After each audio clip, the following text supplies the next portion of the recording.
ভাবেন একদম গুরুত্বপূর্ণ কথা বলবো। খামার করে কি খামার করে কিভাবে লাভবান হবেন এবং শুরুতে কিভাবে খামারটা শুরু করবেন সে বিষয়ে আপনাদেরকে বিস্তারিত তুলে ধরব। তো ভিডিওটা না টেনে সাথেই থাকেন। অবশ্যই গরু খামার করতে কিভাবে লাভবান হতে পারেন সে বিষয়টা যদি জানতে চান তাহলে ভিডিওর সাথে থাকুন। আর খামারে লাভবান হতে অবশ্যই সূর্যন এগ্রোটা সাবস্ক্রাইব করে রাখবেন।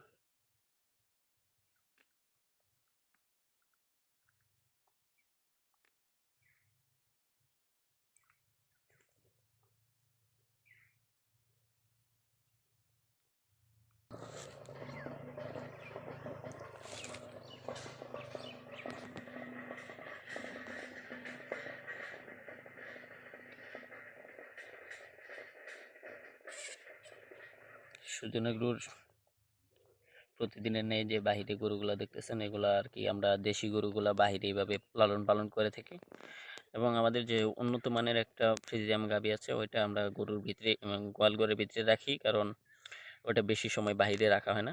বছরে 2-3 বার বা রোদের জন্য হালকা কয়েকবার বের করা হয়। এছাড়া ভেতরেই গোয়াল ঘরের ভেতরে এগুলো রাখা হয়।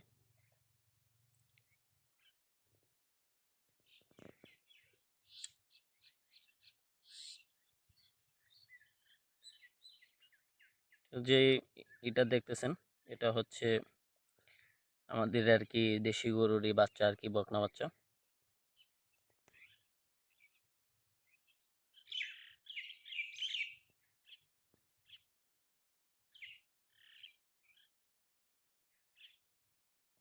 তো আপনি যদি গরুর খামার করতে চান বা যে কোনো একটা খামার চালু করতে চান তাহলে আপনাকে অবশ্যই শুরুতে আপনাকে গরু সম্পর্কে কিছু ধারণা নিতে হবে এবং গরুগুলো আপনি কোনভাবে বা কিভাবে লালন পালন করলে আপনার লাভ হতে পারে সে বিষয়ে আপনাকে ধারণা নিতে হবে। আর আপনি ডেইরি সেক্টর শুরু করবেন নাকি গরু মোটা তাজাকরণ এটা শুরু করবেন, এটা আপনাকে সিদ্ধান্ত নিতে হবে।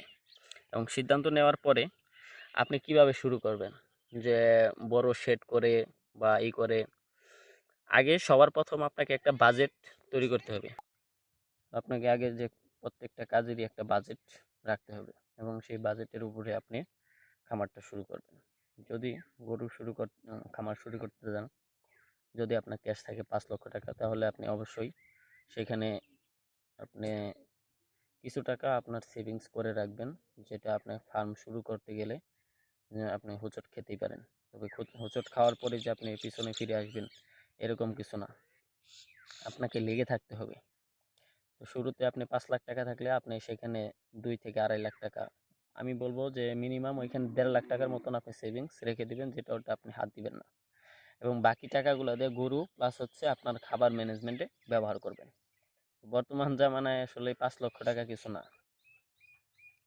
এখন মূল কথা হচ্ছে আপনার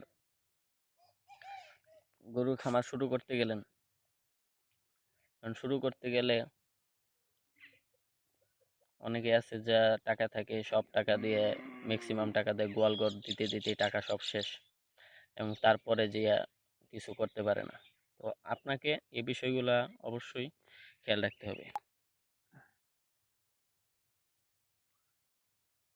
তো এই অবস্থা থেকে আপনাকে আগে গরু লালন পালনের বিষয়ের উপর দেখতে হবে এবং টাকা সেভিংস রাখবেন, প্লাস হচ্ছে আপনি যে টাকা ইনভেস্ট করতেছেন সেই সেই গরুগুলা আপনি গোয়াল ঘরে তোলার পরে আস্তে আস্তে নিজে নিজে থেকে লালন পালন করবেন। এখন আমি আরেকটা জিনিস গুছিয়ে বলবো, সেটা হচ্ছে যে আপনি শুরুতেই লেবার রাখবেন নাকি নিজে করবেন। যেহেতু আপনি নিজে শিখতে যাচ্ছেন সেই ক্ষেত্রে আপনাকে গরুর যে জাতটা আগে ওই জাত নির্বাচনের উপরে আপনি লেবারের বিষয়ে যাবেন। যদি আপনি দেশি গরু লালন পালন করেন তাহলে আপনাকে কোনো ধরনের লেবার লাগবে না। তো আপনার লেবার ছাড়াই এটা আপনি ব্যবহার করতে পারেন, এই কাজ করতে পারেন। কারণ আপনি যদি শুরুতেই লেবার ব্যবহার করেন তাহলে আপনার ওই পরিমাণ টাকা আপনি করতে পারবেন না, যে শেষ পর্যায়ে যে দেখবেন যে নিজের গরুগুলাই আর কি বিক্রি করে করা লাগতেছে। তো ওই পথে না গিয়ে আপনি শুরুতে নিজে আস্তে আস্তে গরু লালন পালন করতে থাকেন।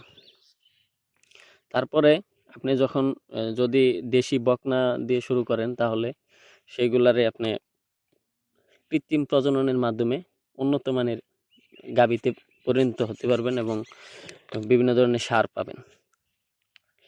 তো সেই জন্য বলবো, আপনারা শুরুতেই গরু লালন পালনের ক্ষেত্রে আপনি লেবার রাখবেন না, নিজে করার চেষ্টা করেন এবং সেই সাথে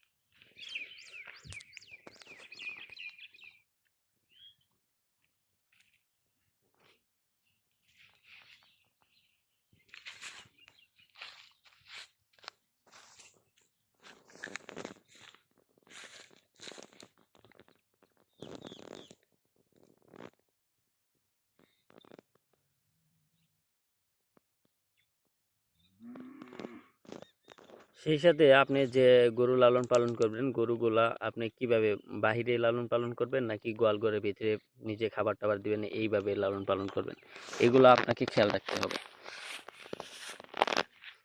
যদি বাহিরে লালন পালন করে থাকেন, তাহলে অবশ্যই আপনাকে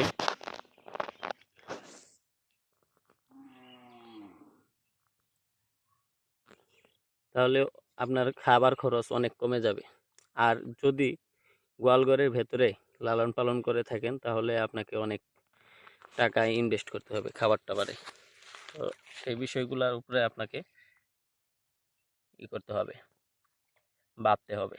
আর বিশেষ করে আপনার পারিপার্শ্বিক দিকগুলো আপনি দেখবেন, যে আপনি কিভাবে গরুগুলা, মানে আশেপাশে কি ধরনের পরিবেশে গরু লালন পালন